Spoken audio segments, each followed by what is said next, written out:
Hvaležno pozdravljeni, danes nadvse pomembna tematika, zaradi katere vsebine lahko spremenite svoje življenje. Kdaj je čas, da prekinemo določene stike in kako pravzaprav naprej? Poznam veliko ljudi, ki so se zato, da bi zgodovino pustili za sabo, preselili na drug konec sveta.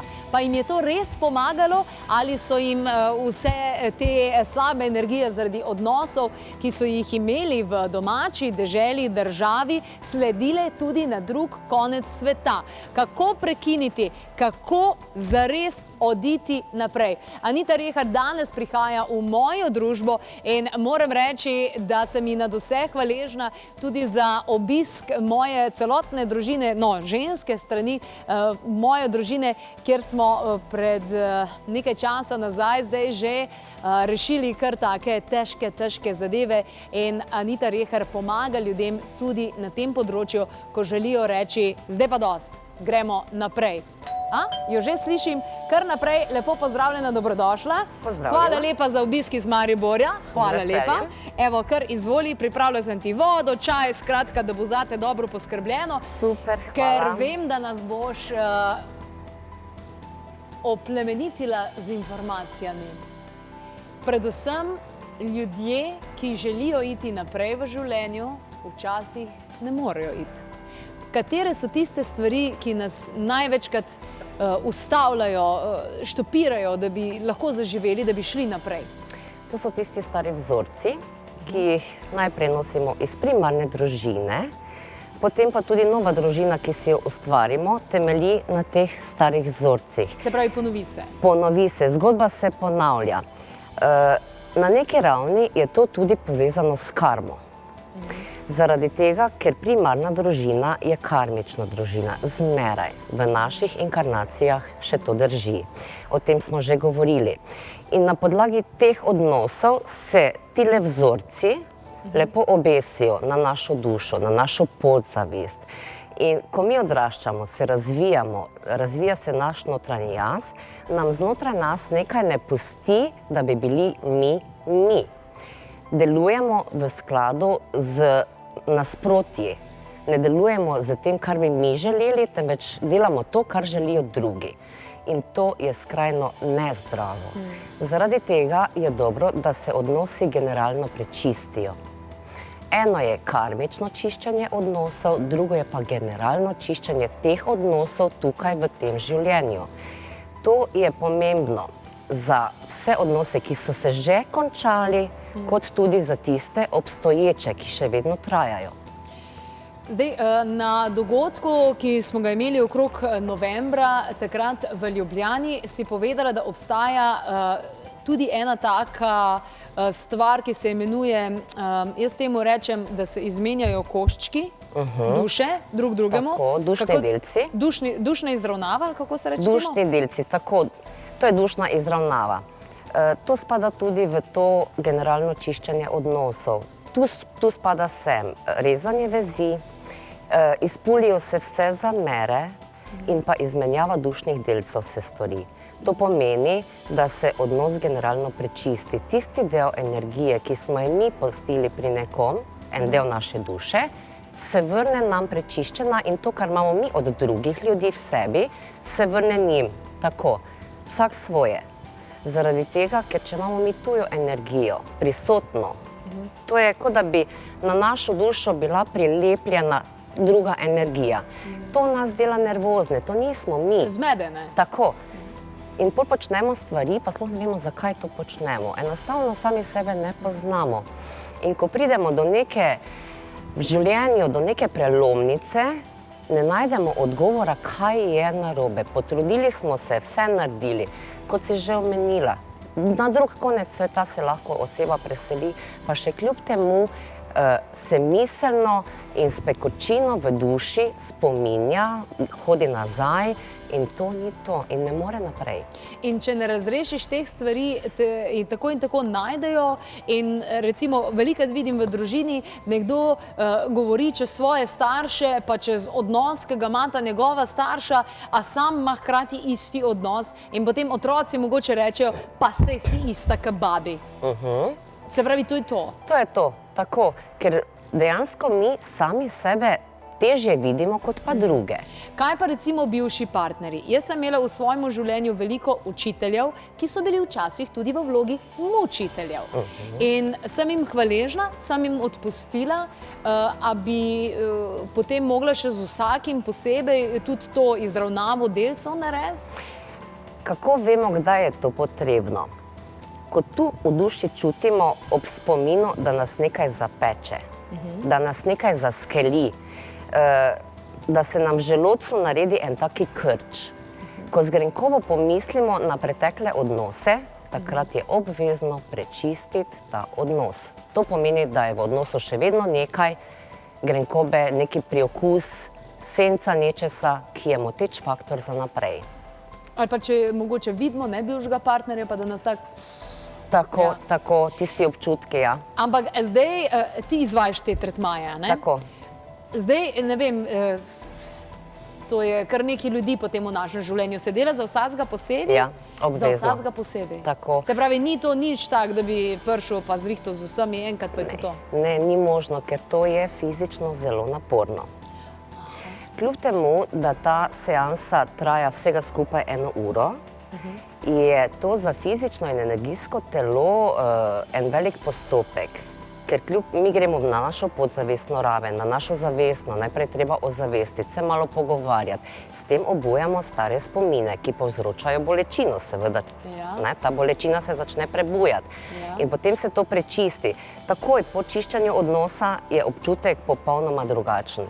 Ko se potem zazreš, zmeraj se vzame en dogodek pred čiščenjem, ki je nekje na najvišji ravni pekočine, bom rekla, te bolečine, ki jo čutimo, in se ga potem primerja po čiščenju ta isti dogodek in pol je to, kot da je nekje v megli zadaj, prazno. Izgubi moč. Izgubi moč, nič več ni. Je pa to tako, da ni možno z večjimi hkrati, ker fizično telo tega ne bi preneslo. Se pravi, ena po ena. Ena po ena. Je to primerno tudi za ljudi, ki so izgubili partnerja, recimo? Definitivno. V smislu tudi žalovanja, da so ostali sami in podobno? Predvsem za take ljudi, zato ker taki ljudje običajno imajo v sebi zamere. Čutijo se zavržene, zapuščene, zapostavljene. To so vsi grenki občutki, ki so zelo neprimerni, ker povzročajo v našem telesu kisline. Ampak ljudje pridejo k tebi tudi zaradi tega, ker se hočejo posloviti od kakšne duše, da gre naprej. Se pravi, zmeri potem tudi to narediš? Tudi to.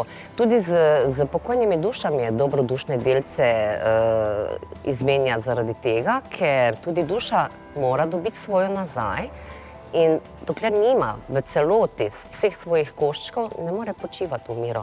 Še vedno je nekaj manjka. Kaj pa, če gremo narazen z nekim partnerjem, pa žalujemo, pa nas boli, pa take zadeve, se pravi, se oklepamo tistih nekaj delčkov, koščkov duše, ki jih dejansko še imamo.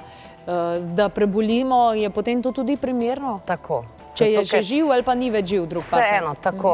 Ali je živ, ali je že pokojen, v vsakem primeru je dobro to, čim začutimo pekočino, ker enostavno, če ne bomo tega razrešili, se nam bo vzorec ponovil. Tako dolgo, dokler ne ozavestimo, da je treba te zamere opustiti, da je treba te grenke občutke dati v stran, ker so škodljivi za nas in za naš boljši danes in še lepši jutri. Zelo dober odnos imam z nekom, ki je sicer v zaporu in se večkrat slišiva.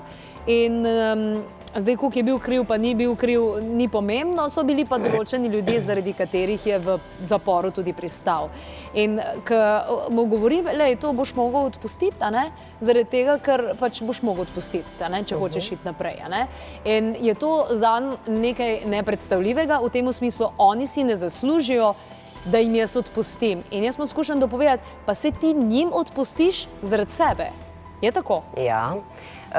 Ljudje se težko sprijaznijo z neko krivico, ki se jim je zgodila. Ampak nekaj moramo vedeti. Vsaka krivica, ki se nam zgodi z namenom. Vse ima svoj namen. To pomeni, da smo se iz te krivice morali nekaj naučiti, nekaj dojeti.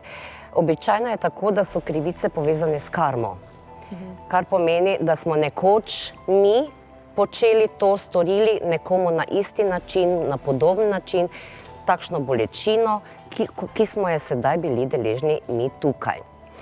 Velikokrat je potrebno ljudem razložiti te stvari potem, zakaj odpustiti, ker najhujše je to, ljudje ne razumejo, kako naj odpustim, če sem bila razočarana, če sem bila zapuščena, če sem bila prevarana. Za vsako situacijo moramo biti v življenju hvaležni. Prijetna ali manj prijetna, kakršnakoli je, ker se iz vsega nekaj naučimo. In hvaležni tem ljudem, tudi če so nam storili krivico, da so nam pokazali to pot, nam dali te občutke, ker zaradi tega lahko gremo dalje v življenju. Pripravila si nam tudi nekaj materijala, da se danes kar takoj naučimo, in sicer, kdaj je čas, da prekinemo stik z ljudmi. Jaz bom prebrala, potem boš pa ti razložila. Tako. Prva točka je, ko z njimi nismo več srečni, ko ne nudijo nič drugega kot negativnost, ko zahtevajo ali hočejo več kot dajo, ko jim ne moremo več zaupati in ko niso več spodbujajoči. Tako. Ko mi začutimo, da je v nekem odnosu že vsega preveč nakopičenega, ko smo nesrečni, takrat je pomembno, da se sprijaznimo s tem. Najprej je treba z zadevo se sprijazniti. Prišlo je do razpotja. To je prva točka, do katere moramo priti. Druga točka je, kako potem to sprejeti. Ko to sprejmemo, da več ni poti, kam pa zdaj s to bolečino, pa z vsemi temi čustvi, z temi občutki, ne? In potem je tu to, da se to prečisti v takem smislu, glej, vse je ven. In res je to ena taka, bom rekla, jaz temu rečem kar čarobna seansa, ker je v eni uri vse za tabo. Vse. V eni uri. Kaj pa, kako gledaš na žalovanje, recimo? Ali je to žalovanje za hišnim ljubljenčkom, ali za pokojnim partnerjem, ali za tem, da nas je nekdo prevaral, ali da smo doživeli krivico v službi, doma, kjerkoli pač že. Je žalovanje nekaj, kar potrebuje svoj čas in je pomemben ta del? Ker nekateri ne žalujejo, ampak tisti, ki ne žalujejo, lahko da dajo vse skupaj pod preprogo. Kaj bi tukaj lahko svetovala ljudem? Ja, tukaj svetujem ljudem, to me več kdo vpraša, kaj s tem narediti. Če čutiš v sebi, da je treba žalovati, žaluj. Jaz osebno bom zdaj za sebe povedala, žalujem tisti trenutek, ko izvem neko novico, ki pač je manj prijetna, ampak to traja zelo kratek čas. Prespim, pa je drugi dan v redu. Če smo mi v ravnovesju sami s sabo, potem razumemo, da ko nam nekdo umre, hvala Bogu, odrešil, naredil je se svoje naloge, opravil in lahko gre počivati v miru. In naj mu bo svetla pot in z veseljem pospremim tako dušo potem. Tako jaz gledam na žalovanje. Ni pa v redu žalovanja se oklepati predolgo, ker nas to lahko pahne na nižje vibracije.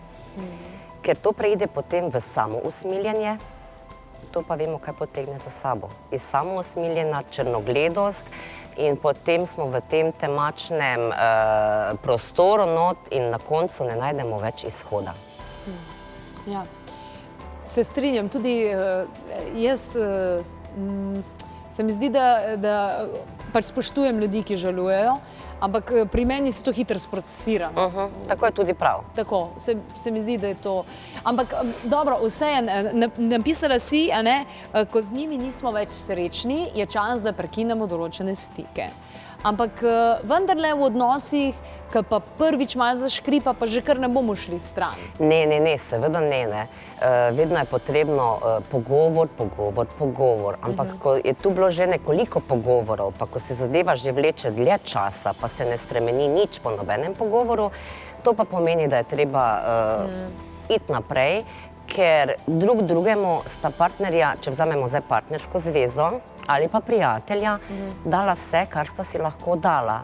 In tako pač je v življenju, smo skupaj z ljudmi, dokler si lahko nekaj dajemo vzajemno, ko pridemo do tiste točke, pa začnemo stagnirati in to ni v redu pol za naš razvoj. Ta tretma, ki ga tudi ti izvajaš, v tem smislu, da se izmenjajo koščki duše in tako naprej. A je primerno to tudi recimo za kakšne v smislu družine, ker mene srce boli, ko kakšen reče, jaz se s sestro nisem 20 let že pogovarjal, ali pa ne vem, z očetom, ali pa ne vem, kakorkoli, ker se res družinski člani tukaj skregajo in pol, ko je kakšna poroka, ko jim je največji projekt, kam bojo koga posedeli, zaradi tega, da se z unim ne bo videl, pa z unim ne bo videl, pa tak naprej. A se lahko naredi to tudi tako za družinske odnose? Lahko se naredi. Naj pa povem, da generalno čiščenje odnosov ne pomeni, da mi pol padamo na kolena, pa smo si jupi, zdaj pa smo srečni naprej. Ne? Ja. To ne pomeni to. To pomeni, da se odnos prečisti in potem vse, kar, če vzamemo primarno družino. Tu je en cel kup običajno nekih spotikanj, pa klevet, pa nezadovoljstva. Prečistijo se te zadeve in pol to gre mimo nas. Vsaka tista beseda, ki jo slišimo, ali ne vem, oče ni bil zadovoljen z mano in zdaj jaz to moram poslušati, pa me to boli. Ko sem prečistila odnos, mene njegovo nerganje več ne boli. Ne bo se on spremenil, vse v bistvu se bo zmirti. Tako, mi ne moremo drugih spreminjati, sebe spremenimo, ne? Svoje poglede, naše občutke, to se spremeni s tem. Se pravi, s generalnim čiščenjem odnosom mi dosežemo to, da smo nenavezani. Tako, tako. To je to. Da ostanemo v svojem centru stabilnosti, ne glede na to, kaj se okrog dogaja. Tako, in nekaj je tu zelo pomembno, da ta oseba, s katero smo generalno prečistili odnos, enostavno nam več ne pride do živega. Ko se ti pogovarjaš z ljudmi, pa ne vem, ali te pokličejo ali kakorkoli, pa ko ti rečejo, ja, ne vem, meni se zdi, da sem popucala, ampak kaj pa vem, a ti to takoj? Ja. Zato, ker se že takoj to začuti skozi energijo. Se pravi, že nadaljavo lahko? Ja. Nekaterim dovolim, da se izpovejo do konca, ker rabijo še neki svoj čas, da se zadeva posede. Pa in kar povem, glejte, prespite še, počakajte še malo, pa pokličite potem, ko bo to zrela zadeva. Pa se kar hitro zgodi, da pol pokličejo nazaj, pa rečejo, glej, sem se odločila, to je to in dajmo to rešiti, ne. Ampak takoj veš, če je kakšna trenja. Težko je vprašati, kako to ti zaznavaš, pa vendarle, kaj bi lahko odgovorila? Kako zaznavaš vse te stvari, tudi duše, prekletstva, uroke, vse te stvari dejansko, ki so ti zelo domače in so del tvojega poslanstva tukaj na zemlji? Skozi pogovor jih zaznavam preko energije, preko glasu. Če se zdaj pogovarjamo po telefonu. Se pravi vibracija? Vibracija. To je prvi znak, da je to. Potem v detajle, da pridem, kakšna je recimo zdaj magija, če govorimo zdaj o črni magiji, pa vidim po teži glasu, ena vibracija glasu, pol je barva glasu, pol je teža glasu. Vsaka energija ima svojo težo, svoje barve, svoje nianse. Odlično. Najlepša hvala za vso to znanje. Anita Rehar je bila v naši družbi in ja, kdaj je pravi čas za generalno čiščenje odnosov? Kaj pa vem, meni se zdi, da je zdaj zmeri ta pravi trenutek za to, da se lahko osvobodimo in odpustimo. In enkrat mi je nekdo rekel, veš, kako je to, če nekomu nočeš odpustiti? Tako, da ti sam strup piješ, pa pričakuješ, da bo on dol padel. Ne bo on dol padel, ti boš dol padel, tako da dajte odpustiti. Ogromno energije. Jaz domov ne hodim utrujena iz mojega razreda. Jaz pridem z ogromno energije, s tistem, kaj bomo še jutri počeli.